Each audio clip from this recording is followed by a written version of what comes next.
Hi, welcome to Quilting with Lori. My name is Lori Dickman. Thank you so much for stopping by. Today I have another great quilt I want to share with you. And this one is a 4 seasons quilt, and I'll get to that in just a minute. I hope that you and your families are having a wonderful holiday season together and that you're staying safe and warm in your homes. Here in Illinois, we have some pretty severe weather, so my husband and I are tucked up nicely here in the home, and I've been enjoying myself sewing and quilting and designing new patterns. So the pattern behind me, this is called Celebrations, and there are actually different blocks for the 4 seasons for this particular quilt, and I just loved putting it together. It was a lot of fun. These are beautiful little penguins that are hopping across this particular quilt, and I'll show you close-ups of the celebrations for spring, summer, and fall as well. This one is my celebrations for winter. Today what I want to share with you is how to do this applique block, and I want to show you the window applique method where you're actually able to use the fusible web but create windows around those larger portions of applique so your block remains softer to the touch, so it doesn't have quite so much fusible in there. So I'm going to show you that. I'm also going to show you a glue-based method. So you're going to learn those 2 techniques today as I share this block with you. Now, as you can see with the quilt behind me, I did get the blocks, I got everything cut 2 days ago, and I did the applique on the blocks, and then I pieced the whole thing yesterday. It is not yet quilted. It is pinned to the frame up here.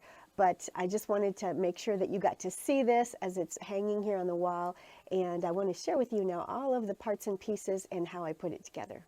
So let's take a look here at some of the things that I used today. Most of my fabrics were Moda. This is from the holiday line, and this is a batik. These may have been family traditions. I can't remember right now, and I don't have the selvage right in front of me to be able to tell you. But they're just some beautiful fabrics. The white and the gray kind of have some glitter to them, which just gives it that real fun wintry feel. So this is a quilt that I'll be able to hang and use into the January-February time frame because it's more of a winter as opposed to a Christmas. And this is the adorable little quilt, and you'll see that there are 5 penguins hopping across that quilt. They are 13-inch blocks for these large penguins, and these smaller blocks on the inside are 6-inch blocks, and then the cornerstones are also 6-inch blocks, and I'm referring to finished size. So that is the winter. Here is the fall. And the fall has the beautiful pumpkins, and they're again 13-inch blocks. The summer has the boats, beautiful sailboats. Really, at this time of year, that kind of makes me wish it was summer. Right now, I'd enjoy being out on the water sailing instead of cooped up inside in this winter blustery snow and very, very cold weather outside. And here we have spring, and these are the beautiful spring baskets that represent the spring and the Easter. So this is going to be a really fun pattern for you, and I want to share with you how I did the applique for these. Okay, the quilt is a nice size. It's a 64 by 78 inch size, so it's a nice size quilt. And each of my patterns, it does include the templates, if there are templates that are needed for the pattern. And my EQ8 software does include seam allowances. So if you are a needle turn applique, then you will definitely want to include that outside 1/4 of an inch seam allowance when you cut out or trace your patterns. If you're using fusible or glue-based, you would just trace on the dark line. And one thing I want you to notice here is that I do like to write in with pencil the colors that I'm using so that I'll know as I'm tracing and relaying the letter number as well as the color number to the tracing. That really helps me so that I can place that item or that element on the correct fabric color.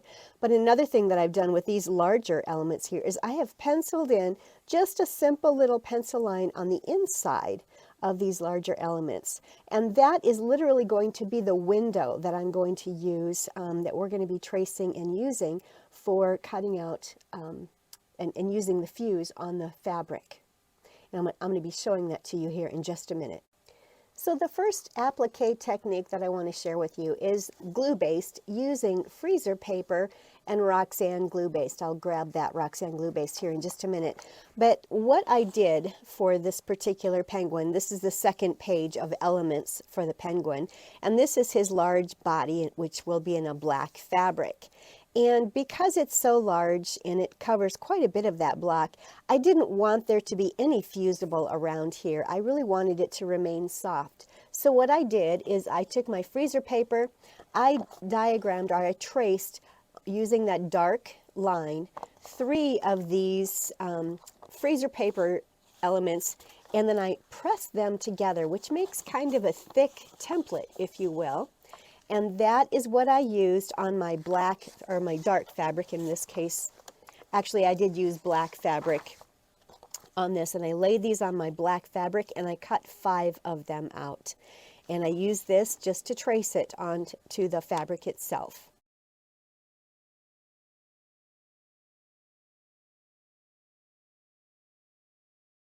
So in a moment, I'll show you how I trace that onto fabric. First, I want to share with you the paper-backed fuse. And the one that I'm using here, it's just a Heat and Bond Light. I have a variety of paper-backed fuse webs. I have soft fuse, I have light steam 2, I have Heat and Bond, I have many others. I can't even think of all their names, but any of them will work as long as it has a paper-backed fuse to it. And so I am going to take the paper side facing me, and then the glue side is going to be facing the elements, and I'm simply going to trace the number of elements that I need all together in a grouping. So in this case, this is the red portion of his scarf that hangs down over his body. I'm going to trace 5 of those all together in one area, and because I am going to use the fusible, I am tracing right on the dark line here, and I'm going to write red on there because that's going to be put on red fabric. And I would draw 5 of these. If you're making 5 or however many elements you're making of that same element, make sure you draw them all together so that you can loosely cut that out, place it on that particular color fabric, and then you can fuse them and then cut them out later.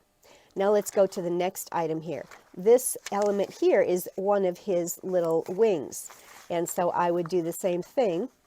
Because I'm using paper-backed fuse, I am just going to trace on the darkest line there. Whoops, I'm not tracing very well on camera here, but and this is going to be black because this is one of his little wings. One of his little flippers, I guess, if you want to call it that. And that's going to be put on black. And again, if I were making all 5 of these blocks right now, I would trace 5 of these all in a grouping on that paper so that I could loosely cut around them and glue that or fuse that to the wrong side of the black fabric that I'm using. This is his little nose. So I'm going to put that in here, trace on this, and I used a little pink. I don't know if I have it here. Here it is. It's kind of a pink color print. That's what I used for his nose. And since I've done the backing, I've got that one ready with this freezer paper. I don't need to worry about that one right now. Let's go to the first page of elements. Now here is where we're going to get to some of the window type applique. So here we have this portion of his face that, let me make sure that it's in the window here. Yep, where you see the eyes here, it outlines the eyes. And that's quite a large section, and I don't really want all of that fusible to be on my penguin. So what I'm going to do, I'm going to go ahead and trace him on here. I'm going to place him so that there is an area 1/4 of an inch outside of the trace line. And this may not be very exact here, but okay, this is F, this is white. So now what I want to do is actually include a couple of other designs in the center here, because when I loosely cut out this F element here, which is around his eyes, I will cut around this and I'll cut on that line in there. I want to make sure that I stay away from the dark line because when I do fuse this outside little element here, it needs to be able to fuse both sides of that dark line so that fabric is fused very nicely on the edge or on the cut edge. Then I will trim away this, but I'm going to go ahead and put some other elements in here, and I can easily fit these eyes in here. So here is one of his eyes, and this one is G, and you really can use the same element for each eye. They're identical. And this one is H, and they're going to be black. So I will cut out this center section here because these two items here are going to be fused on black, and I'll probably loosely cut around them as well so that I'm not wasting fabric by fusing all of this excess in there. You could even actually put many eyes inside of these. But I'm going to show you here in a minute how I'm going to cut this out so it makes more sense. But before I get to that, I want to actually get the rest of these elements traced. So here we have one of his feet, and this is going to be put on gray. Here is the other foot, and it's going to be put on gray fabric. So we have those, we have his eyes, and we have his last little flipper here, or arm, whatever it's called. I had never really looked it up to know what you call this, but this is the other flipper, and that will be on black.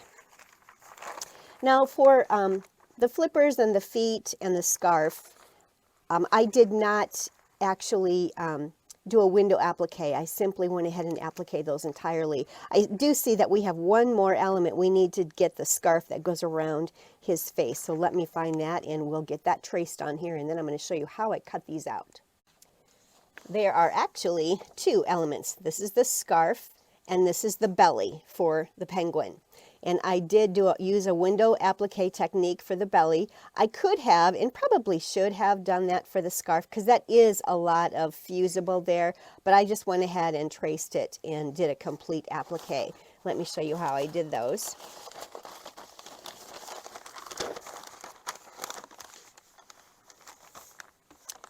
For the belly, I am simply tracing on the dark line. Again, if you are a needle turn applique person and love to do that type of applique, the 1/4 inch seam allowance is included there, so make sure that you trace that so that you have it. I traced a small little line on the inside, and that will be my cutting line here.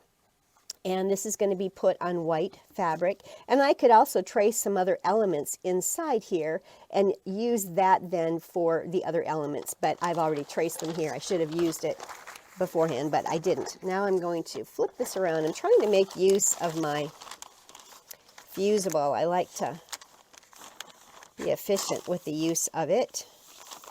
And here we have the scarf. And this is the part of the scarf that goes around his fat neck, and that will be red. And we could, on the demo, I could probably go ahead and do a window applique method here. So I'm going to trace it on the inside. Now let me show you how I cut all of these out. All right, so I have loosely cut out the belly for the penguin, and this was the dark line that I traced from the template, and I also put in there just a light little line on the inside that I am going to use as my cutting line. So I'm just folding this a little bit so that I have a place to cut. And I'm literally just going to go in here and cut a window out, if you will. And this can be used for some other applique tracing, so I'll save that. This is the belly, and I am going to want to fuse this onto the white fabric. And then once it's been fused on the back of the white fabric, I will cut on that dark line. Now it's important that you leave fabric, or leave some fuse on both sides of that dark line so that the entire edge of your fabric completely has glue on it. You don't want to fuse, you don't want to cut it right here and then fuse it, because then there are going to be parts of the edge of your fabric that aren't going to fuse properly to your background. So I'm leaving about, 1/4 of an inch or maybe 3/8 of an inch on both sides of that dark line, and this will be fused to the back of the white fabric. Now I'm going to go ahead and cut out the rest of these. I'm going to do the same process with the face and the scarf, and then I'm just going to cut on the dark line of these traced elements, and then we are going to put them on the back of the fabrics and fuse them. I'll be right back and show you how that's done. Okay, so the first thing we're going to do is take that freezer paper template that I created. And again, I just traced this penguin body shape onto freezer paper 3 times, took them to the ironing board with a cover, and I covered it up and fused them together. I just ironed them together, and it creates kind of a nice stiff template, if you will. And that is what I'm using to trace onto my black fabric, and I've already gone around and traced it. So I can see the pencil line here. I'm not sure that you can, but that will be my black body for the penguin. The other elements that I need that are black will be the 2 arms. So what I'm going to do while I have this up here is, and for this black fabric, either side is right or wrong, it doesn't matter. But you'll notice that I loosely cut out around the edge. I want to make sure that I leave some fusible area around each edge of the dark traced lines. And so now I'm going to go ahead and fuse these. So that takes care of, and follow the manufacturer's instructions on your fusible. They're all sort of the same, but they might have a different amount of time that you're to press with them. Now what I want to locate here are my eyes. Here we go.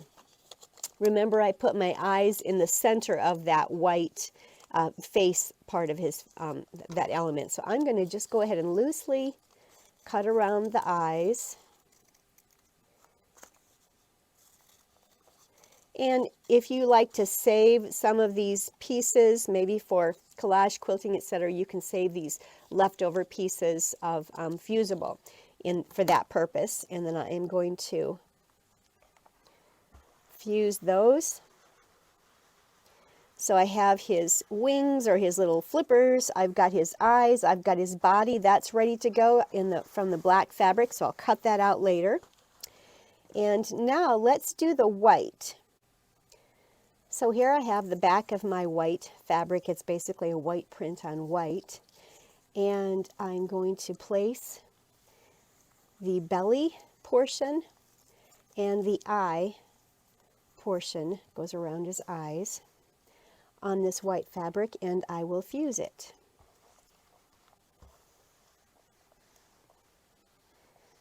And you'll see here that there's a nice center section of the belly and the face that will not have fuse on it. So it will leave the element fairly soft, which is the goal. That's what I'm looking for. Now let's go to the gray fabric. This will be for his feet. Let me locate his feet. Here are his feet.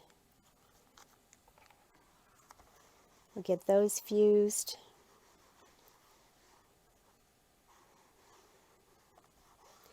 And here is the back of the fabric for his nose. Getting that fused. And here is the back of the fabric for the scarf. And as you can see, I did a window here for the larger scarf portion right there. And I'm going to fuse that. And then here we have the part of the scarf that comes down over his belly. Now we have all of the parts and pieces to the penguin fused, ready to be cut out and attached to the background fabric. Let me show you how we're going to cut this. So here's the scarf. The window is open without any fuse on it.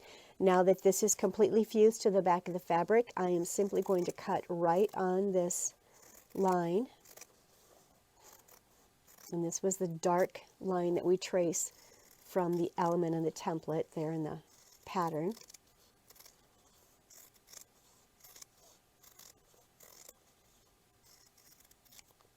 And now we can remove this fuse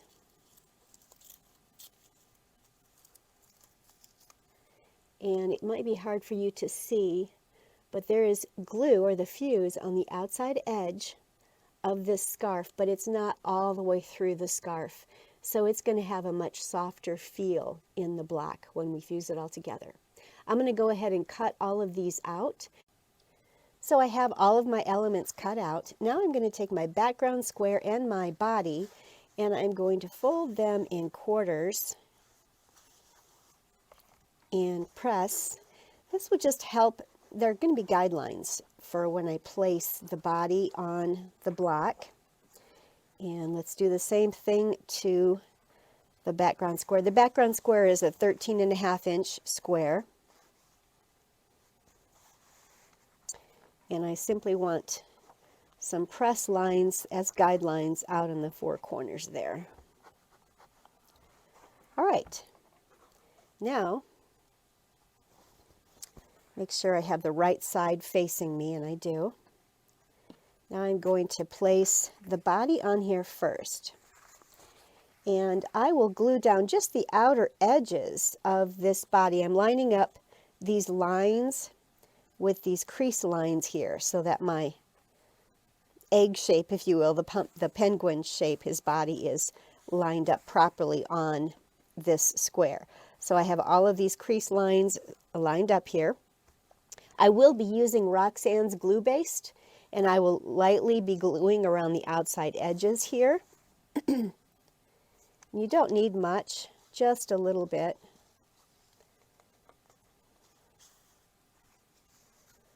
To glue it down. And I'm simply gluing on the outside edges. And I will be appliquing that with probably a black embroidery thread using a zigzag stitch. All right, so the body is adhered to this fabric, and he will get pressed as I'm pressing everything else on him. Now the next thing that I want to place on here are the white elements, and I see that I haven't cut those yet. Let me cut those, I'll be right back. All right, so I do have the face and the belly cut, and I'm going to simply remove this window applique, the fuse here. Get that off of my pattern. So you'll see that there's an outside edge of fuse, but the inside is nice and soft and will remain nice and soft. I am laying that belly right there. I'm not going to press anything in the center down until I'm very happy with the placement of everything. So I'm just, again, removing that window applique. And you could actually do a window applique on each and every piece. I just did it on some of the larger ones, but you could certainly do that on each piece. Now let's grab this scarf, and he is going to go about right there. I think my face has to come down just a tiny bit. Okay, so there's the scarf. Here is the part of the scarf that hangs down. And if you can't get your fuse off, you can certainly use a little pin and just kind of scratch on the surface of it, and that will help you get it off. There we go. There's his scarf. And we have his little eyes here.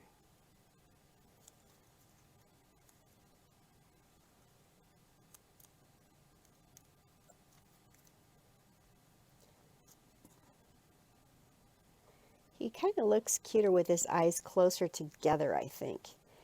And I can see here that I cut one eye just a little bit larger than the other one, so I think I'm going to fix that.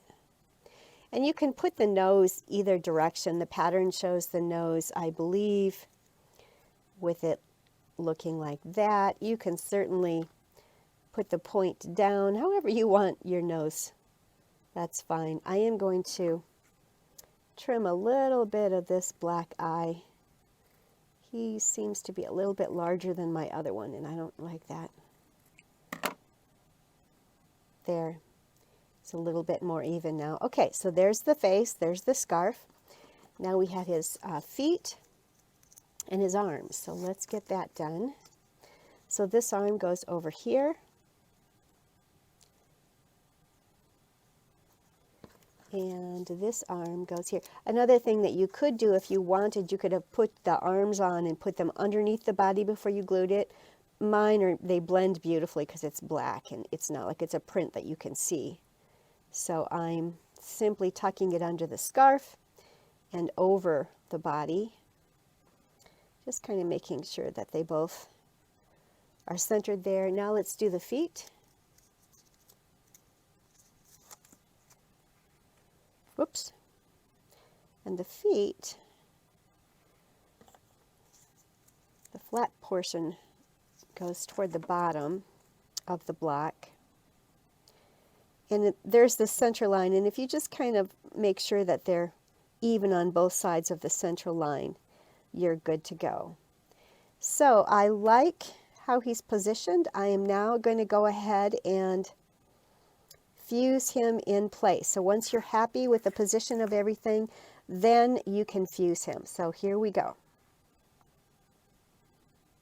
And again, follow the manufacturer's instructions for your particular paper-backed fuse that you're using. And just go ahead and fuse it all. And then I'm going to take it to the sewing machine. I'm going to gather some beautiful embroidery thread that matches these different elements. You might want to use one complementary, or maybe you want to match each element. Totally up to you. But I'm going to get some white, black, some pink, and red and gray thread, and then I'm going to do some applique. I predominantly like to do an edge stitch, which is a straight edge stitch that runs around the edge of the element. For the black body, I will probably do a really small zigzag, because if you remember now, this is glue-based, and so these are raw edges here. They don't have fuse under them, so I will probably do a small zigzag that will go all the way around the black body. But the rest of the elements, I will do a straight edge stitch. So we'll take this over to the machine and get it set up for applique. All right, so I have my block over here at the machine. I've set up my machine with some white applique thread, and I've set my machine to a small zigzag. Actually, for the white, I'm going to go with a straight stitch. I'm going to do the zigzag around on the black, but for the center white, I'm going to do a straight edge stitch. And I'm starting with the white just so that it secures the majority of him in place.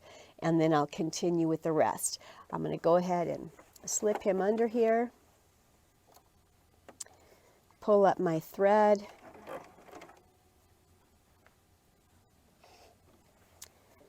and it's going to be an edge stitch. Let's see if you can make sure that you can see what I'm doing. I'm simply sewing as close to the edge as possible. I've got my thread caught here. I thought something was pulling. There we go.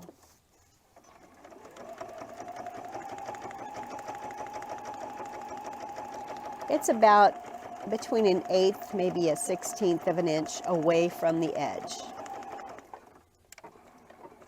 Do a back stitch or two, and there is the body. The body is finished. Now I'm going to do the eyes up here. Again, I'm going to draw up my thread.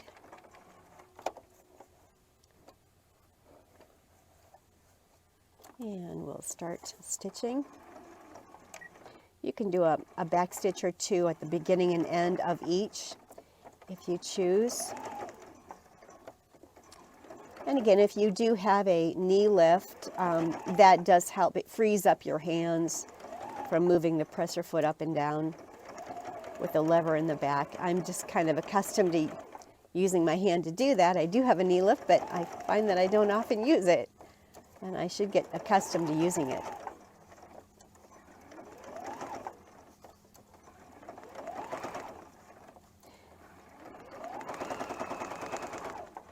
And again, back stitch. Okay, so I've done the white. What I will probably do next is put on the black thread. I'm going to do a straight edge stitch around the eyes, but when I do the body outside here, I am going to do a small zigzag stitch. I won't make you watch all of that, but I will allow you to see some of this zigzag stitch that I'll do on the outer edge. So as I am zigzagging around his body, what I'm trying to do is make sure that one of the zigs ends up right on the edge of the fabric, and then the zag is on the inside of the fabric. And that way you are encasing that cut edge of fabric. And that will help to ensure that you won't have any as much fraying.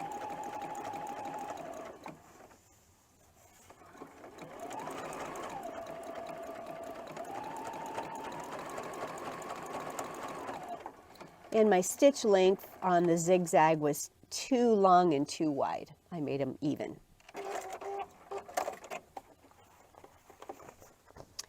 And here is some of the zigzag there. It's hard to see because it is black thread on black fabric. I'm going to continue finishing the rest of him, and then we'll go back to the tabletop so you can get a close-up of the block. So here's my penguin block for my Celebrations winter quilt. He is just adorable. I absolutely love him. Let me see if you can get a close-up. It's kind of hard to see. I did use matching thread, so I've used a red embroidery thread here to applique just a straight edge stitch all the way around the scarf. I used a pink to match the nose. I used black edge stitch around the eyes. I used gray edge stitch around his feet. And then I used white edge stitch around the two body parts here. And then for all of the body itself, I used a black zigzag, just a number 2 in width and a number 2 in length. It was a matching zigzag, and I just went all the way around the body. So that's how I appliqued the penguin. Remember, his body was fused with, his body was a glue-baste. We used the Roxanne's Glue-Baste, and I simply used the round freezer paper template that I created by pressing 3 of these freezer paper templates together and drew it on the black fabric, and then I glue-basted it down onto the center of the block. And the other elements, I used a heat and bond, a light heat and bond. I always use light paper-backed fusible whenever I'm appliquing. And I used a light heat and bond, which is what I had here today. And I used the window applique technique on these larger parts, which allows the center of that block to remain nice and soft. And I love that. The feel of it is much softer than having all of the entire block filled with fusible. He's an adorable block. I hope you enjoyed how I put him together, and I look forward to seeing all of you try your hand at this Penguin Celebrations quilt. So don't forget, I'll be offering this pattern. It's a 4 seasons pattern. So you've got the penguin for winter. For fall is the beautiful pumpkin. And I can just imagine all sorts of beautiful color themes and different fabrics that you could be using to create this. This is the summertime, and it's the sailboats. And here is the spring, and these are Easter baskets. So they're going to be real fun blocks. And as the year progresses, I will be creating the spring, the summer, and the fall quilt so that you can see how I put those blocks together as well. Thank you so much for stopping by my channel. Again, my name is Lori Dickman. This is Quilting with Lori. You will find all of my patterns out on my website, and as soon as I have all of this pattern completely finished and written and ready to go, it will be out on my website, quiltingwithlori.com. You can find all of the links below in the description box. And just want to thank you all for stopping. If this is the first time you've seen my tutorials, I hope that you'll subscribe and like and comment. I love to hear from my viewers. Just want to make sure that you get all of the tutorials that I put out each week. I do put out a couple of tutorials every week. I pray you all have a blessed holiday season and a safe one. Happy quilting.